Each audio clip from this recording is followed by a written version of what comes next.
Back to our channel. ఈరోజు recipe వచ్చేసి ఇడ్లీలు ఎలా చేసుకోవాలో చూపెడతాను. మినపగుండ్లు అండి, 1 కప్పు మినపగుండ్లు అయితే తీసుకుంటున్నాను. ఒక గిన్నెలో పోసుకొని పెట్టి శుభ్రంగా నీట్గా కడుక్కొని ఒక 2 గంటల పాటు నానబెట్టుకోవాలి. ఓకేనా? ఇక్కడ చూడండి, 2 గంటల పాటు మినపగుండ్లు ఇలా నానంగానే 1 గ్లాస్ మినపగుండ్లకి 2 గ్లాసులు అయితే నానినంగా 2 గ్లాసుల మినపగుండ్లు అయితే అయినాయి. వీటిని ఇంకో 2 సార్లు శుభ్రంగా కడుక్కొని మిక్సీ జార్లో వేసుకొని మెత్తటి పిండి అయితే పట్టుకోవాలి. ఇప్పుడు ఇలానైతే శుభ్రంగానైతే కడుక్కున్నాను నానినాక కూడా. ఇప్పుడు మిక్సీ జార్ తీసుకొని ఇందులోకి మినపగుండ్లను వేసుకోవాలి. ఇందులోకి ఒక పావు టీ గ్లాస్ నీళ్ళు పోసుకోవాలి. గ్లాస్ నీళ్ళు తీసుకున్నాను, పావు టీ గ్లాస్ నీళ్ళు అయితే పోసుకున్నాను. ఇలా నీళ్ళు పోసుకొని మూత పెట్టుకోవాలి మిక్సీ జార్. ఇప్పుడు మిక్సీ తీసుకోవాలండి. మిక్సీ తీసుకొని ఇంకా మనమైతే మిక్సీకి అయితే పట్టుకోవాలి ఈ మినపగుండ్లని.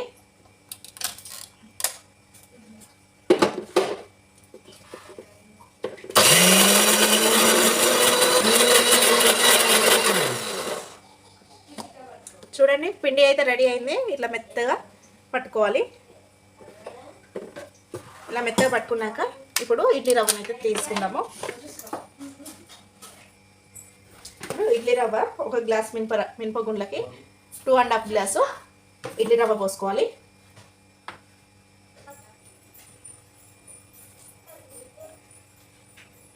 రెండున్నర గ్లాసులు ఇడ్లీ రవ్వని తీసుకొని దీన్ని శుభ్రంగా కడుక్కోవాలి నీళ్ళు పోసుకొని. ఈ కడగడం కూడా ఎలా కడగాలంటే ఇలా నీళ్ళు పోసి ఇలా ఇడ్లీ రవ్వని ఇలా బాగా పిసకాలి. ఇలా పిసుకున్నాక చేయి తీసినాక ఒక నిమిషం పాటు ఇలా ఆగితే మనకు వాటర్ మొత్తం ఇలా పైకి తేలుతాయి. ఈ వాటర్నే వంపేయాలి. చూడండి, డస్ట్ ఉంటే వెళ్ళిపోతుంది. ఇలా నీళ్ళు లేకుండా వంపేసుకోవాలి. వంపేసుకున్నాక ఇప్పుడు ఈ మిక్సీ పట్టుకున్న మినపపిండిని ఇందులో వేసుకొని కలుపుకోవాలి.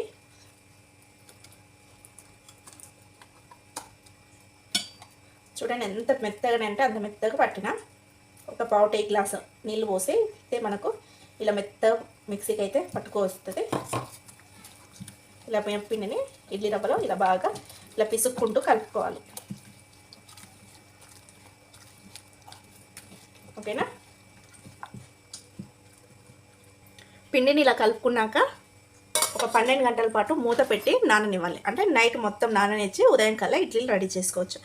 లేకపోతే పొద్దున్న ఇలా పిండిని మొత్తం రెడీ చేసుకున్నాక సాయంత్రం కల్లా ఇడ్లీలు అయితే చేసుకుంటే మనకు ఫ్లఫీగా దూదిలాగా ఈజీగా వచ్చేస్తాయి. ఓకేనా? ఇప్పుడు నాననిద్దాము వీటిని. ఇప్పుడైతే పిండి అయితే 12 గంటల పాటు అయితే నానింది. ఇప్పుడు ఇందులోకి రుచికి సరిపడు ఉప్పు వేసుకుందాము. ఉప్పు వేసుకొని కలుపుకోవాలి.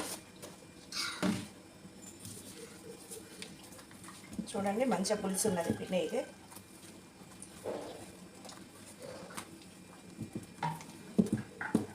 ఇలా ఉప్పు మొత్తం కలిసేలాగా కలుపుకోవాలి.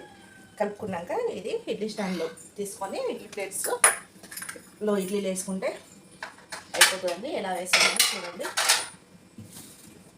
ఇది ఇడ్లీ ప్లేట్ అండి, ఇది ఇడ్లీ స్టాండ్. ఈ స్టాండ్కి ఈ ప్లేట్ వేసి ఇంకా ఇందులోకి పిండి అయితే వేద్దాము. దీనికి ఆయిల్ ఇట్లా ఏం అప్లై చేయట్లేదండి, డైరెక్ట్ అలానే వేస్తున్నాను. మన పిండి పులిస్తే ఇడ్లీలు కూడా బాగా వస్తాయి. అందుకనే మనం పిండి ఎలా కలుపుతున్నామో చూసుకోవాలి. చూసుకుంటే మనకు నూనె, సోడా ఇలాంటివి ఏం అవసరం లేకుండా మంచిగా ఫ్లఫీగా వస్తాయండి. తెల్లగా కూడా వస్తాయి. మనం పిండిని కలుపుకునే విధానమే బాగుండాలి.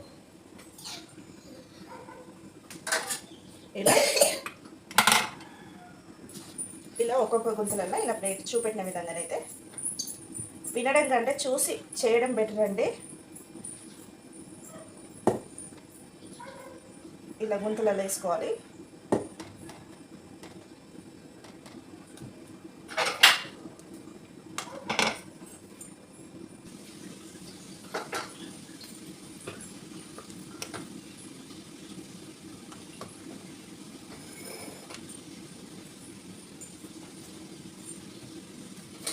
ఇప్పుడు ఇడ్లీ పాత్ర తీసుకుందాము.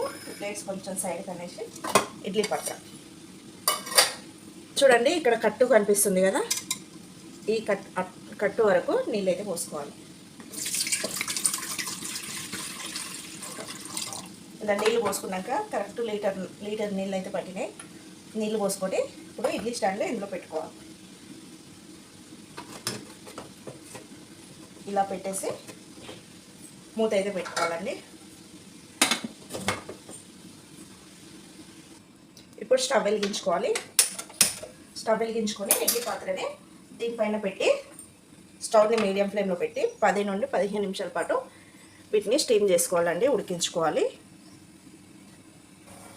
ఇప్పుడు ఇడ్లీలు అయితే మంచిగా స్టీమ్ అయినాయి.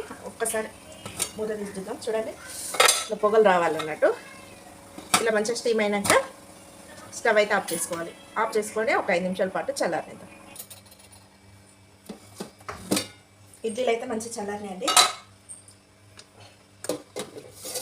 చూడండి, పెద్ద పెద్ద ఇడ్లీలు ఎట్లా పొంగాయి, మంచిగా పొంగినాయి కదండి.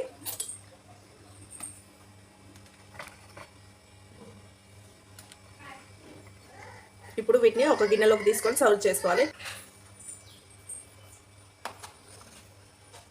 చూడండి ఎంత బాగా వస్తున్నాయో.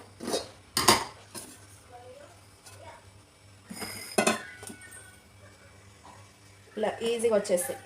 మనం పిండి కలిపే విధానంలో ఉంటాయండి ఇడ్లీలు చేయడము. ఓకేనా ఫ్రెండ్స్, స్పాంజీ ఇడ్లీలు అయితే రెడీ అయినాయి. మంచిగా తెల్లగా ఉన్నాయి ఫ్రెండ్స్. ఓకేనా, ఈ వీడియో కనుక మీకు నచ్చినట్లయితే లైక్ చేయండి, షేర్ చేయండి, కామెంట్ చేయండి. ప్లీజ్ సబ్స్క్రైబ్ చేయండి ఫ్రెండ్స్. ఓకేనా, బాయ్ బాయ్.